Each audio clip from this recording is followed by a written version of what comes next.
Holy shit. Yo, what's going on, guys? Welcome back to a brand new video. Thank you guys so much for tuning in. I really do appreciate it. We have some huge breaking news in the New York Knicks world. The New York Knicks have just traded for another Villanova guy, and it's the former Villanova teammate of Jalen Brunson, Dante DiVincenzo, Josh Hart, Ryan Arcidiacono. Even though he's not even on the team anymore, Mikal Bridges is on the New York Knicks. Of course, when it comes to before this past season, like the Nets were literally valuing him, or you could say literally they were valuing him as a number one option, and they kind of did get that value back in this trade. He had the stretch in around 24 games. He was averaging 26 points per game, and people were wondering, does Mikal Bridges have so much to his game that he could be a number one option? He showed in a bigger role departing from the Phoenix Suns in the trade. Remember when Kevin Durant was sent over to the Phoenix Suns, that he was showing that he could score from mid-range. He was showing that he could score from three. He can get to the basket, and he continues to show just because you're an older player coming out of Villanova doesn't mean that you can't go on to expand your game, get better when it comes to your basketball IQ, your bag.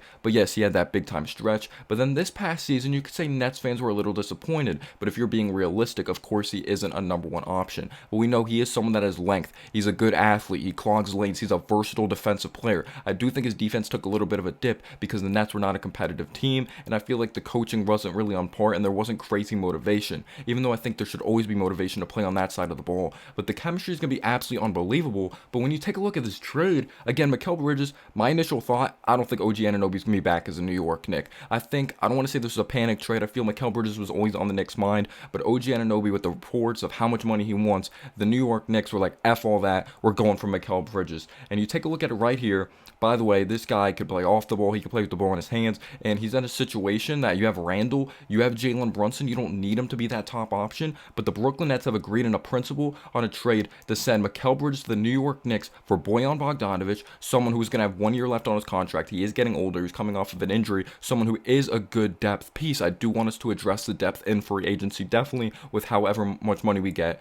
We have left through the draft. Obviously, the draft is tomorrow. We hold the 24th, 25th pick, and then I believe we hold the 38th pick in the draft when it comes to the second round. But yeah, Mikal Bridges is being traded to the New York Knicks for Bojan Bogdanovic, 4 unprotected first-round picks. I really think the Knicks are just going all in. They have to have the mindset that Mikal Bridges is the final solution to a championship team. And are the New York Knicks favorites after this? Obviously, it depends on if Julius Randle is healthy playoff time and he steps up in the playoffs. We know Brunson steps up in the playoffs. But this actually, when you think about it, does add depth. But maybe because Josh Hart will be moving to the bench, but I still think maybe Dante DiVincenzo will be starting. So projectedly, what is it? Jalen Brunson, Dante DiVincenzo, Mikal Bridges, Julius Randle, and then Isaiah Hartenstein if we bring him back, because there's obviously the rumors of Mitch Robinson being traded. The Wizards are a team to be thrown around here. But do you guys think 4 unprotected first-round picks are too much? I just think the Knicks don't care about the picks right now. I always believe, though, that you should build and try to compete now, but also for the future. You want to build a longevity, consistent winner, but it seems like the Knicks are just like, we're going all freaking in. But a protected first-round pick via the Bucks and an unprotected pick swap in a second-rounder. That is a lot of draft capital. The Knicks have to have a lot of confidence in Tom Thibodeau to bring this team to a championship. They have to have a lot of confidence overall. This is a well-constructed starting five, no doubt about it, but it comes down to getting the most out of it playoff time. And is this team a contender now? Like, are we a real contender? Like, I always was kind of on the boat, yes, bring some guys in, but don't completely run it back. I know some people wanted a Paul George, and they're like, let's make that splash move. But Mikal Bridges, he still was a 19-point-per-game guy. He's gotten better every single year in his career, and he's someone I actually wanted back in 2018 instead of a Kevin Knox or like Lonnie Walker that was on the board. Shai Gilgeous-Alexander, of course, would have been nice, but Mikal Bridges is a New York Knicks. I didn't think it was going to happen because the Brooklyn Nets are like the rival, and they're literally valuing him like a number one option, and they got that value back, no doubt about it. We knew we were going to have to give up a lot. Do you guys think this is too much? It's exciting, but just like, damn, at the same time, I couldn't believe it when I saw the report. I literally just woke up from a nap. But again, he's someone that can clog the lane, defend multiple positions out there on the floor, and he's more healthy. This dude is available. He has not missed a game in his career, and the only time he did was through a trade. He has not missed a game since like high school, since college. He is Mr.